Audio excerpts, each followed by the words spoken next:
Hi, നമ്മള് കഴിഞ്ഞ കുറച്ച് ദിവസമായിട്ട് കീം എക്സാമിനെ കുറിച്ചുള്ള കുറേ വീഡിയോസ് ചെയ്തു അല്ലേ.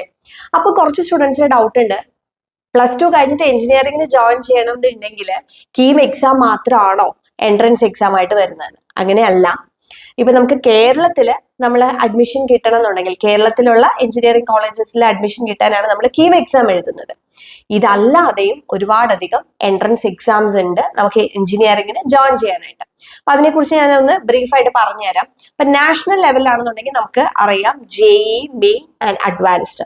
അപ്പൊ JEE മെയിൻ എന്ന് പറഞ്ഞു കഴിഞ്ഞാൽ നമുക്ക് NITസിലേക്കൊക്കെ അഡ്മിഷൻ കിട്ടാനാണ്, NITs IITസിനൊക്കെ. അതേപോലെ തന്നെ നമുക്ക് JEE അഡ്വാൻസ്ഡ് എഴുതാനുള്ള ഒരു ക്വാളിഫയിങ് എക്സാം കൂടിയാണ് JEE മെയിൻ എന്ന് പറയുന്നത്.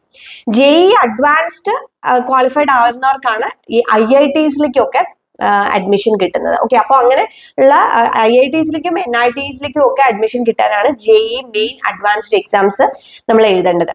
പിന്നെ അത് കൂടാതെ നമുക്ക് ബിറ്റ്സാറ്റ് എക്സാം ഉണ്ട്. അത് Birla institute of technology and സയൻസിന്റെ അഡ്മിഷൻ ടെസ്റ്റ് ആണ് വരുന്നത്. അതിലിപ്പോ ബിറ്റ്സിന്റെ ക്യാമ്പസിൽ ബിറ്റ്സ് പിലാനി, ബിറ്റ്സ് ഗോവ, ഹൈദരാബാദ് ക്യാമ്പസുകളിലേക്കൊക്കെ എഞ്ചിനീയറിംഗ് അഡ്മിഷൻ. പിന്നെ VIT EEE, അതായത് VIT യൂണിവേഴ്സിറ്റി, VIT ക്യാമ്പസുകളിലേക്കുള്ള അഡ്മിഷന് വേണ്ടിയുള്ള എൻട്രൻസ് എക്സാം ആണ്.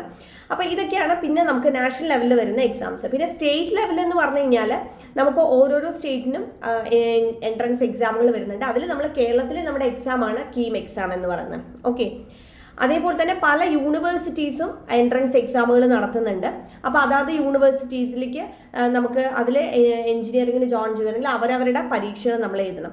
പിന്നെ അത് കൂടാതെ ഇപ്പോൾ ഇവിടെ നമുക്ക് കേരളത്തിലാണെങ്കിലും ഒരു എക്സാം കൂടെ ഞാൻ പറഞ്ഞുതരാം. അത് നമ്മുടെ ക്വിസാറ്റിൻ്റെയാണ്. അതായത് ക്വിസാറ്റിൽ നമുക്ക് അവരുടെ എൻട്രൻസ് എക്സാം ഉണ്ട്. ആ ഒരു ക്യാമ്പസിൽ നമുക്ക് എഞ്ചിനീയറിംഗ് പഠിക്കാനായിട്ട്. അപ്പോൾ നമുക്ക് കീം മാത്രമല്ല വരുന്നത്.